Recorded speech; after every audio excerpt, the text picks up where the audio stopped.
Puis j'ai créé une association et des gens merveilleux qui écoutaient les cours m'ont aidé à tout monter. Puis je suis tombé la responsable humanitaire. Depuis, on aide les SDF, on les reloge, on accompagne les handicapés, on appelle les retraités. De la générosité, des talents et du cœur, c'est la sauce du jour sur studioqualita.com. On va parler aujourd'hui d'une association qui est de plus en plus importante. En tout cas, elle est importante déjà en France et puis elle commence à se faire aussi connaître ici en Israël. Keep Rising. Et on va accueillir son fondateur et aujourd'hui aussi le dirigeant, on va dire, celui qui dirige cette association, Raphaël Kleinman. Bonjour. Bonjour. Merci d'être avec nous pour parler de Keep Rising. Alors, on va commencer justement peut-être par le nom de cette association. Pourquoi avoir donné ce nom ? Alors Keep Rising, ça veut dire continue de grandir. Bon, Hachem, c'est vraiment ce qu'on a essayé de faire en 2 ans. Alors, c'est l'association qui grandit, mais je suppose qu'au début, c'était un peu pour donner la couleur de l'association, c'est-à-dire, voilà, on grandit ensemble. Exactement, on grandit ensemble, on aide les personnes à grandir, et en même temps, on a comme on va le voir, des tendances internationales. Ouais. Donc, un nom anglo-saxon, c'était évident pour nous.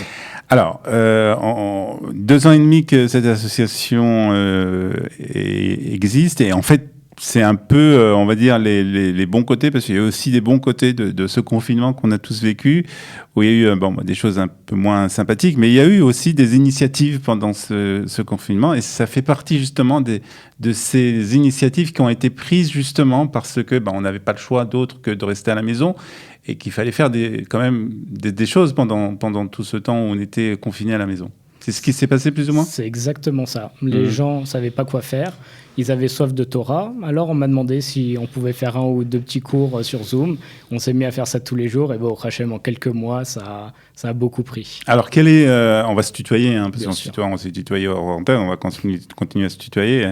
Alors, quel est ton... Tu nous dis que tu as commencé à donner des cours de Torah comme ça en Zoom. Quel est à toi ton parcours ? Justement, comment tu viens d'un milieu de la yeshiva, de ce monde-là ? Alors justement, ce qui est, je pense, et humblement un petit peu intéressant, c'est que j'ai pas fait de yeshiva, mais j'étudie tous les jours. J'ai plusieurs chavrotot. J'étudie au kollel de Rav Rosenberg, aussi bien à Paris qu'en Israël, depuis que je suis ici.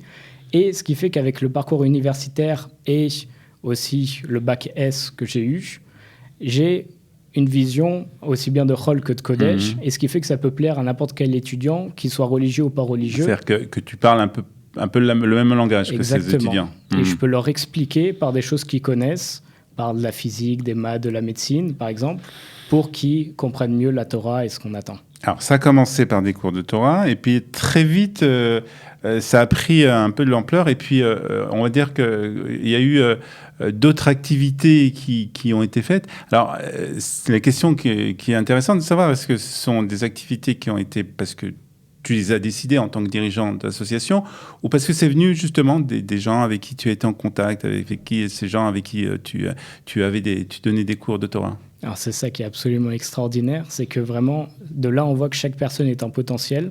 Parce que normalement, quand j'avais commencé à donner les cours, j'avais jamais pensé à créer une association. Puis j'ai créé une association et des gens merveilleux qui écoutaient les cours m'ont aidé à tout monter. Puis je suis tombé lors d'une mission humanitaire sur quelqu'un qui est devenu la responsable humanitaire.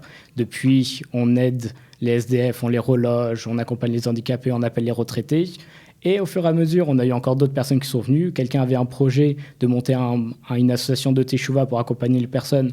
Du coup, on l'a fait avec le Keep Rising, on a monté le Keep Rising Teshuvah. On a aussi récupéré il y a beaucoup de choses. Alors, on va peut-être passer comme ça sur les différents, on va dire ces différents pôles qui sont à l'intérieur de cette association. Exactement. Donc, on a parlé de la Teshuvah. Teshuvah, Refoua, Shidour, Humanitaire et Torah. Alors, Teshuvah, donc, on a compris. Refoua, médecine, c'est-à-dire ? On fait des chaînes de Teilim et des cours dédicacés. D'accord. Shidour, bon, alors ça, c'est normal, vous êtes tous des jeunes. Donc, il faut trouver se marier. Et humanitaire. Alors, humanitaire, ça m'intéresse. Parce que humanitaire, c'est vrai que... alors, peut-être je poserai une question par rapport à ça. C'est vrai que les autres choses, on trouve dans d'autres associations. Mais c'est vrai que des associations juives ça existe aussi, mais des associations juives qui décident de prendre des projets humanitaires, c'est un peu plus rare. Alors, comment cette chose est née ?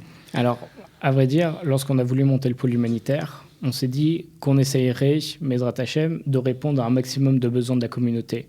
Ce qui fait que lorsque quelqu'un vient nous voir et qu'il a un besoin, quand on ne peut pas y répondre, on renvoie vers des partenaires. On a développé tout un réseau pour justement essayer de répondre à tout, ce qui fait qu'on a des actions extrêmement diversifiées. On a une jeunesse extrêmement engagée. On a plus de 100 bénévoles humanitaires en France, ce qui nous permet justement d'essayer d'accompagner les handicapés, comme on l'a expliqué tout à l'heure, et répondre à un maximum de besoins. Alors, la question que j'ai envie de poser, parce que c'est vrai qu'il y a beaucoup d'associations qui existent, des associations qui font un travail pour faire revenir les gens au judaïsme, les initiatives pour faire rencontrer des jeunes célibataires, ça existe aussi beaucoup. Les cours de Torah, il y en a aussi beaucoup. Qu'est-ce qui vous différencie des autres ? Alors, nous, on est très axés sur la jeunesse. On est des jeunes qui parlent aux jeunes. Et comme on l'a dit précédemment, justement, par l'ouverture d'esprit, ça attire beaucoup plus les personnes, ça permet de faire beaucoup de kirouv, ça permet d'engager la jeunesse. C'est vrai que c'est peut-être plus facile pour un étudiant de venir vers une association comme le Keep Rising avec que des jeunes, que plutôt de grosses associations mais qui sont un peu plus vieilles. Ce qui permet vraiment d'engager tout le monde et que plus tard, quand ils grandissent, pourquoi pas aller vers des associations plus fondamentales.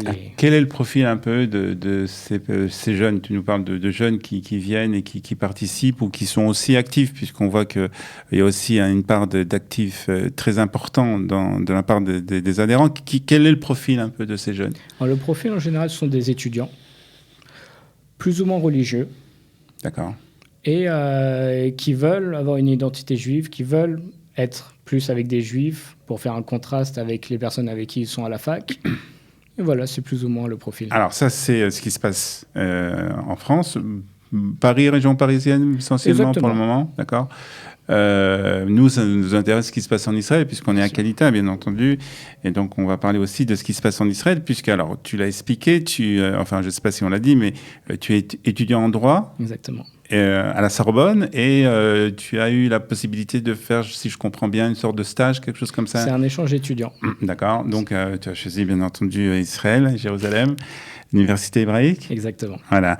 Et comme j'ai l'impression que tu es quelqu'un qui ne perd pas ton temps, tu te dis, on va faire aussi quelque chose de Keep Rising ici en Israël, à Jérusalem. Alors, qu'est-ce que tu as fait par rapport à ça ?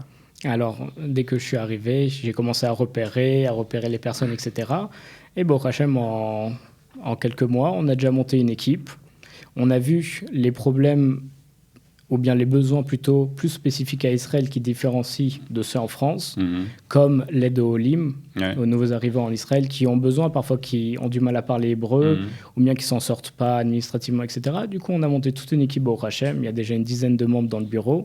Et on a déjà fait des Shabbatot pleins, on a déjà reçu des problèmes liés au LIM, des personnes qui voulaient faire l'Alia, mais qui ne s'y retrouvaient pas pour l'emploi, etc. Et donc, on essaye de cibler les besoins et d'aider un maximum, encore une fois, de personnes ici en Israël. Alors là aussi, c'est des étudiants pour la plupart ? Pour la plupart, ce sont des étudiants. Des étudiants, des jeunes qui habitent ici. Et puis, bien entendu, si on peut, sur le chemin, faire des rencontres, c'est une bonne chose aussi. Exactement. Très bien. Donc, alors, tu es là pour encore quelques semaines, si je comprends bien. Et alors, après, ça va comment continuer la branche Israël ? Elle continue, bien entendu. D'accord. Elle va se gérer de la même façon que la branche française se gère lorsque je suis ici. D'accord. Au Rachem, j'ai de très bons bras droits, vice-président, secrétaire général, qui s'occupent de toute l'association en mon absence. Donc, je dirige à distance et tous les exécutifs sont sur place. Très bien. Donc, que ce soit en France ou que ce soit en Israël, s'il y a des jeunes qui sont séduits par ce projet de Keep Rising, ils peuvent bien entendu te rejoindre l'équipe déjà, puisque c'est une équipe, on l'a bien entendu. Donc on a quoi, une page Facebook, un site, etc. Tout existe. Oui, bon, voilà, on mettra bien entendu toutes les adresses dans le pitch qui va accompagner cette émission. En tout cas, merci d'être venu nous rendre visite. Et puis Be'atzlacha, bonne chance, Raphaël, pour la suite. Merci beaucoup. Merci à toi. De la générosité, des talents et du cœur, c'est la sauce du jour sur studioqualita.com.